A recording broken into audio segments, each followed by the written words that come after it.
Hello, my name is Catherine Manns, and I'm the Research and Administrative Manager at the Genealogical Society of Pennsylvania. At GSP, we have a large collection of funeral home records from the Fluehr, Kimmerle, Helverson, and Mulligan funeral homes, and I want to give you a sense of what information is in that collection and show you some good examples of funeral home records. This talk was originally conceived as a topic for one of our Third Thursday events. As you can imagine, Third Thursday happens on the third Thursday of every month at 6 p.m. in our Philadelphia office. It's a time for people interested in genealogy to come together for a short talk on a topic related to family history and then discuss their own research and findings. If you're interested in attending one, you can find more information on our website, genpa.org, or on our Facebook page. Funeral home records are a really interesting way to get more information about your family members. Sometimes I'll admit it's even too much information, but we'll kind of get to that later. Often when I talk to people about using these records, they're not too interested.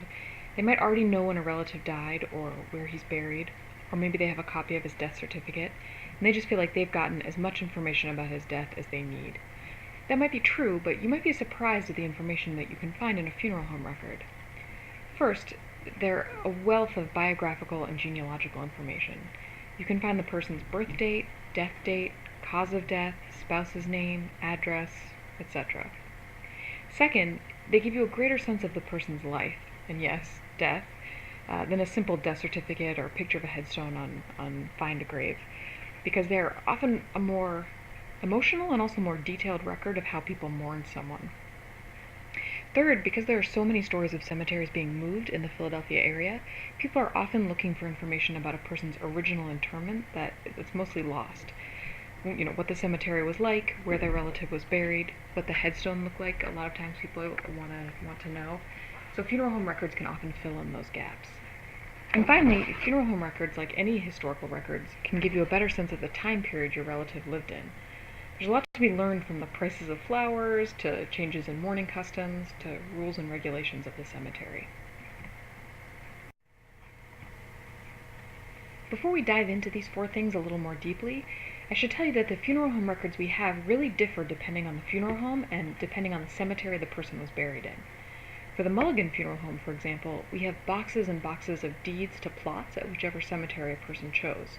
And those deeds vary widely from large, beautifully written documents like this one with seals to small, standard legal documents. Even within a cemetery, you'll see those deeds change over time, from handwritten to printed to typewritten. It's pretty interesting to see that. Our records for the Kimmerle funeral home, on the other hand, don't include deeds, but they do include very detailed records, like this one here, about flowers, pallbearers, and everything else that you can think about for the service and interment. So let's look a little bit closer. As I mentioned earlier, the first thing that you'll probably want from these records is biographical and genealogical information.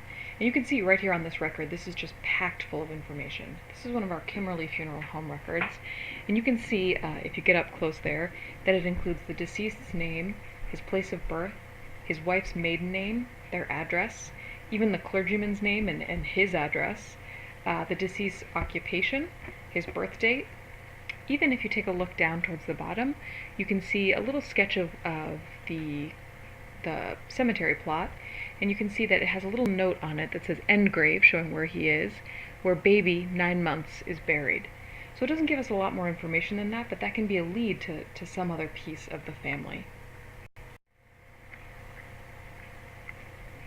For this record on the left, you can see that this is just a standard deed for a cemetery plot, but in the part that's written in, we can see Catherine McCleary, and just after that it says widow. So right there, just in this little piece of information, we know a lot more about this person. To the right is a card that I found in one of our Mulligan funeral home records. And this is actually a change of address form for the funeral home, so we can see how this woman's address changed, and that can really help us track down other records for her.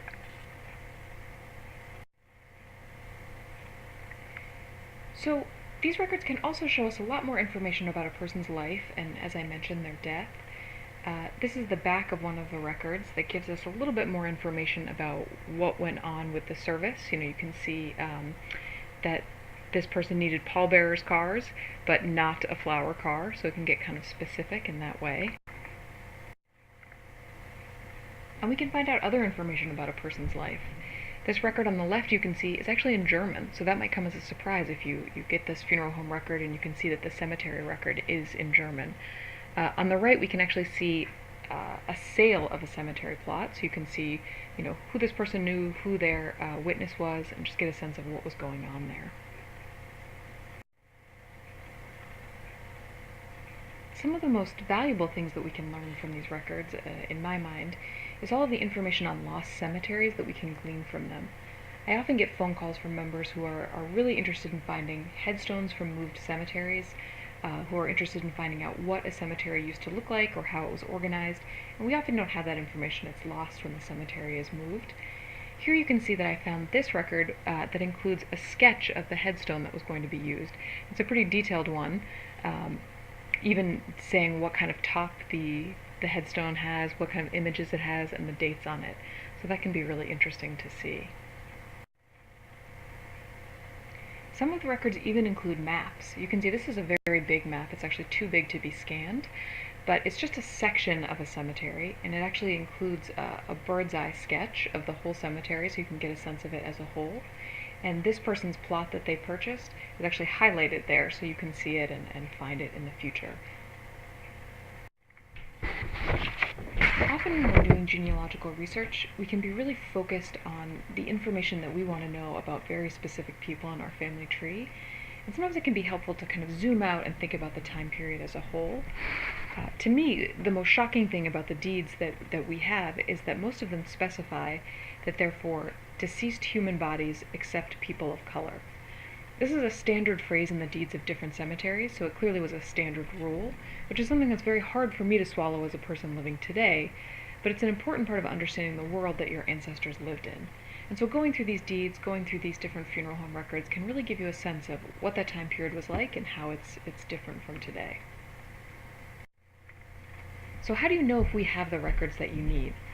We haven't digitized most of these records, so you're not going to be able to just click on a link on our website and see the whole file of someone that you're looking for. But we have indexed most of these records, and the indexes are on our website.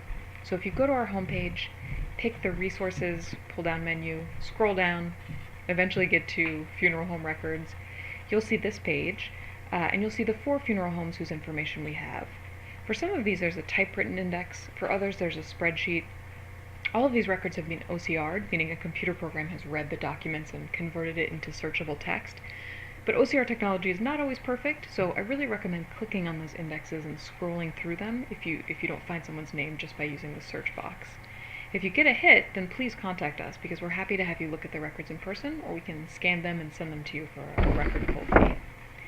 Right now we have a volunteer, Nan McNinney, working on indexing the Mulligan funeral home records, and she's organizing and scanning the deed envelopes and creating a spreadsheet of names and burial records that you'll be able to search online in the near future.